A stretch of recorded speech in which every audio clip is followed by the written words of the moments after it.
안녕하세요. 자, 여러분들과 함께 급식 경영에 대해서 함께 공부하도록 하겠습니다. 자, 지난 시간에 이어서 인적 자원 관리 영역입니다. 자, 지난 시간에 리뷰를 잠시 본인들이 리뷰를 해 보시길 바랍니다. 자, 경영이란 무엇인지에 대한 매주 우리가 언급하는 부분입니다.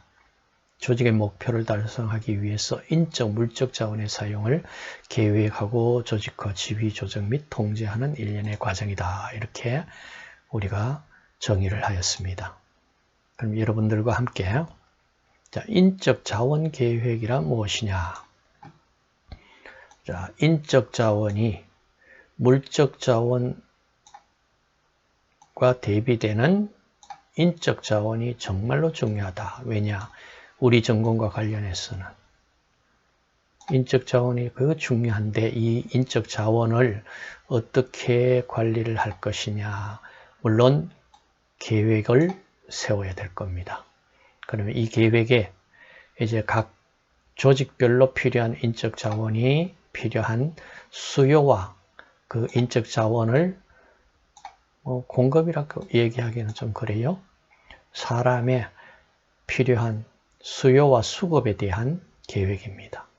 자, 이 계획뿐만 아니고 사실은 인적 자원의 능력 개발까지를 포함한 전반적인 계획을 세워야 됩니다. 그래서 자, 인적 자원 계획에 어떤 종류의 계획을 수립을 해야 하느냐. 자, 여러분 교재의 129페이지부터 보시면 되겠습니다. 자, 이렇게 해서 교재를 가지고 진행하도록 하겠습니다.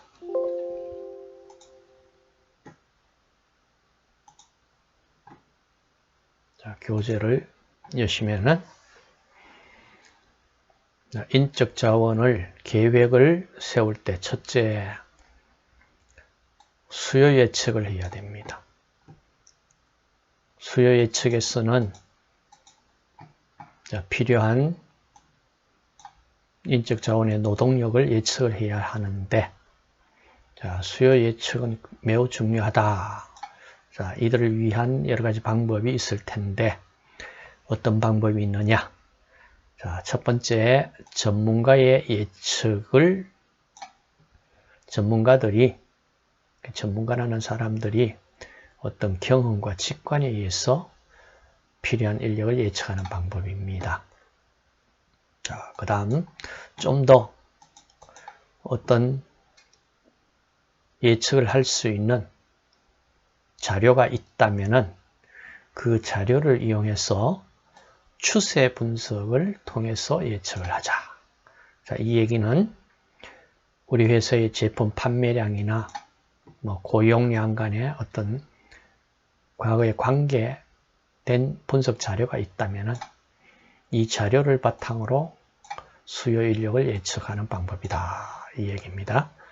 자, 그러면 조금 더 많은 예측을 할 수 있는 데이터가 있다면은 당연히 좋겠죠. 자, 그것을 다변량 예측 기법이라고 얘기를 하는 방법이 있습니다. 근데 추세선보다는 더 많은 여러 가지 요인들, 팩터를 활용을 할 수 있습니다. 예로서 매출액, 생산량, 예산, 노동시장의 수요와 공급 등 모든 예측 가능한 여러 가지 다변량의 데이터를 활용하는 방법. 그 다음 네 번째로서는 실제로 실무 부서에서의 어떤 예측입니다. 그러니까 각 부서 단위로 부서의 목표 수행함에 있어 필요한 인력. 자, 이 방법입니다. 그냥 어느 방법을 활용을 하더라도 예측이니까 앞으로 일어날 미래의 장래에 일어날 일들입니다.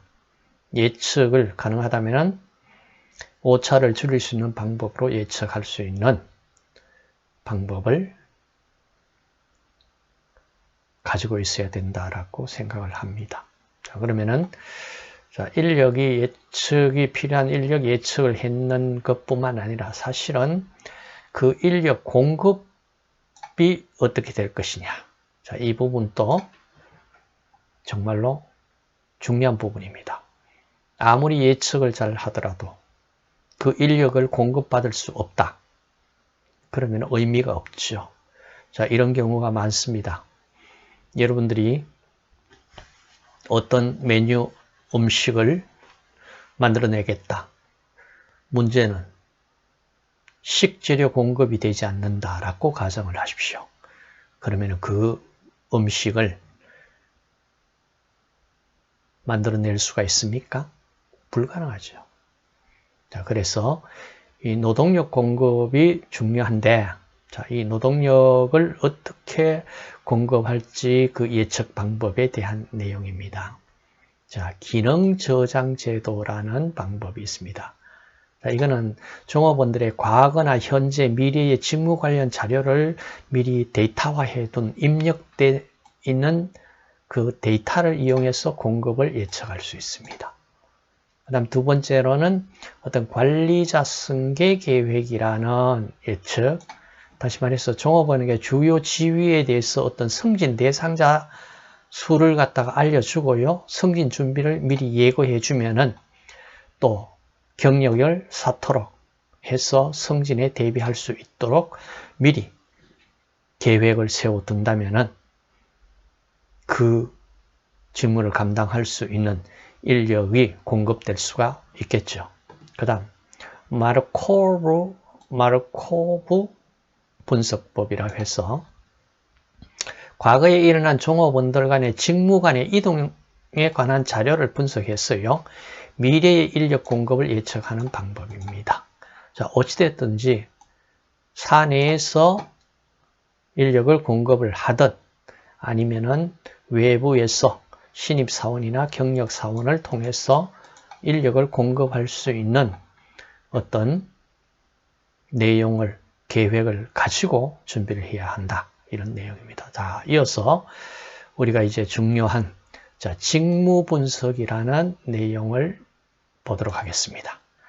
자, 여기에 우선 용어 정리를 좀 하겠습니다.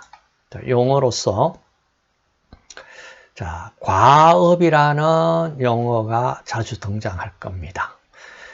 영어로서는 task 혹은 duty라는 단어를 씁니다. 자, 이것은 어떤 특정 목적을 달성하기 위해서 사람에게 인간의 노력이 주어져야 됩니다. 그럼 이때 인간의 노력이라는 것은 신체적이나 정신적인 노력을 다 포함합니다. 그래서 자, 각각 개개인의 노력을 우리가 과업이라고 정의를 하겠습니다. 다시 말해서 한 개개인이 해야 할 일이나 임무다.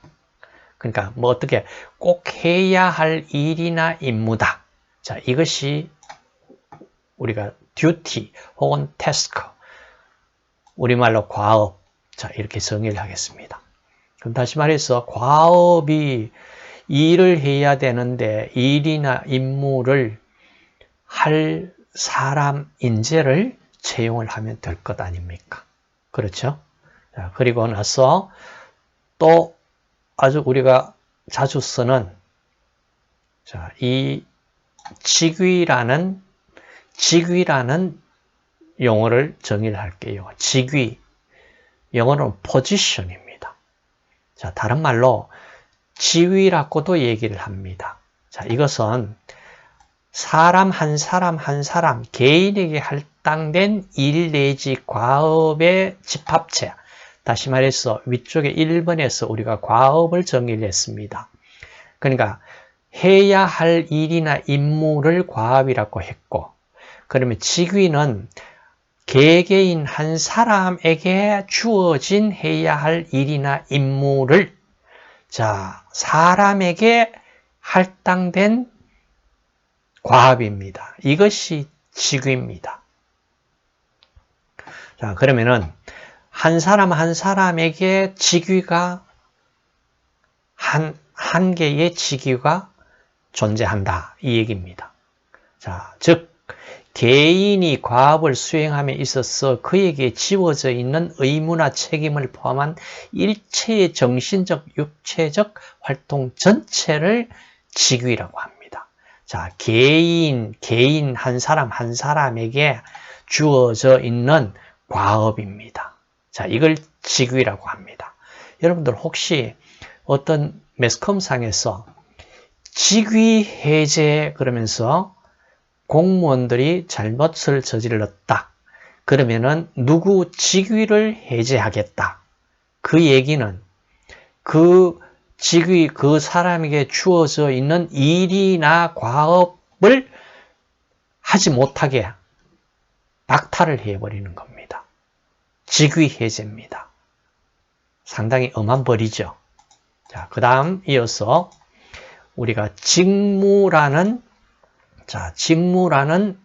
용어를 정의를 하겠습니다. 영어로는 job입니다. 우리 job 참 많은 직무라는 용어보다는 job이라는 용어를 더 많이 쓰죠. 그럼 job이 뭐냐? 자, 이거는요.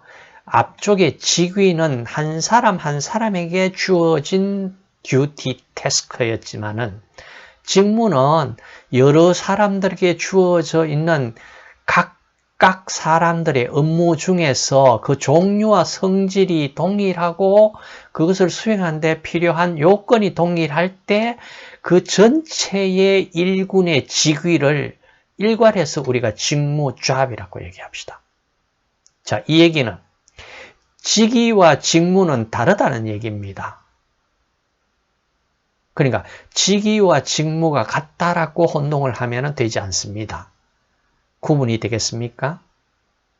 자, 직위는 하나의 직위는 반드시 한 사람 하나의 직무 안에 포함됩니다. 자, 뒤쪽에 우리가 문제를 풀면서 자, 이 부분을 다시 확인을 하도록 하겠습니다. 자, 예를 들어서 자, 경영을 하는 관리하는 직위를 특별히 우리가 경영직 혹은 관리직위 이렇게 부릅니다. 자, 경영직 관리직위에는 뭐 사장, 부사장 등 최고 관리자도 있고요. 부장, 과장 등 중간 관리자도 있겠고, 계장, 감독자 등 하급 관리자도 있습니다. 자, 이와 같이 경영을 관리하는 이 경영 직위 혹은 관리 직위에는 자, 이와 같이 최고 관리 직위도 있고 중간 관리 직위도 있고 하위 관리자 직위도 있습니다. 자, 그런데 사장님, 부사장님과는 직급이 다릅니다. 자, 이걸 직급이 다르다 이 얘기입니다. 여기에 5번에 직급이라는 용어가 나오죠. 자, 직급, job rank라고 부릅시다. 그러면 직무에 매겨진 등급을 우리가 직급이라고 이름을 부릅니다. 자, 방금 얘기했듯이 여러 가지 이 직위 중에서도 직무에도 경영직, 관리직에서도 등급을 매길 수가 있다. 자, 이걸 직급이라고 합니다. job rank. 그 다음 직구는 여러분들이 job classification에서 자, 앞쪽에서 논리적인 기준으로 설정한 유사한 성격을 지닌 일정 직무의 직무의 그룹을 우리가 직군이라고 이름을 부릅니다. 다시 말해서 이는 직무의 내용인 과업의 유사성이 높은 기능, 지식, 능력을 필요로 하는 공통 또는 상호 관련된 직무의 집합체, 무리, 군이다. 이 얘기입니다. 그러니까 직군, 직위, 자, 용어 정의가 자, 직위, 제일 처음 과업입니다. task 혹은 duty, 영어로. 직위, 한 사람에게 지어져 있는 자, 과업입니다. position입니다. 자, position, 그 다음에 직무, 그 다음에 직군, 그 다음에 직급. 직급은 직무에 매겨진 등급. 자, 이렇게. 자, 예로서, 외교관 직급 보면은 외교관 직무에 따라서 구분한 직급입니다. 대사가 있고 공사고 서기관 참사 이렇게. 자, 외교관의 직무에 급을 매겼는 직급이 있습니다. 여러분 뭐 대학교에서도 자, 가르치는 교원 그다음에 직원 이렇게 해서 교직원 그러죠. 그러면 교원에서도 급을 나눈다면은 뭐 정교수, 부교수, 조교수 뭐 이렇게 급을 나누듯이 자, 직급 얘기입니다. 그러면 이어서 Q&D로서 여러분들이 자, 이 문제를 해결하면은 좋겠습니다. 제가 자, 이 부분을 풀이를 바로 한다는 것은 여러분들이 생각할 기회를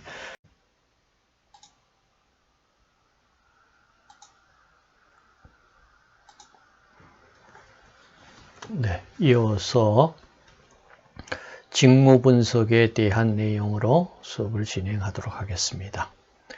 자, 직무 분석. 자, 분업과 전문화를 특징으로 하는 기업체에서 아주 많은 다양한 종류의 직무가 있습니다. 뭐 여러 가지 또 새로운 업태 등장으로 인해서 새로운 직무가 계속 나타나고 있습니다. 이와 같이 다양한 직무의 출현으로 직무는 그 직무상의 이전의 직무가 달라집니다. 그러면 그 직무를 수행할 사람의 인적의 자격, 여건도 달라집니다.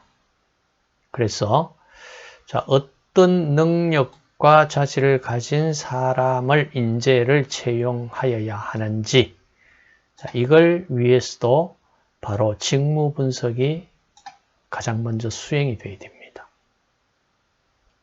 다시 말해서 직무에 포함되어 있는 일의 성질이나 직무를 또한 수행하기 위해서 그 종업원들에게 요구되는 뭐 적성이라든지 어떤 자격, 능력, 뭐 태도 이와 같은 모든 정보를 수집을 해야 합니다.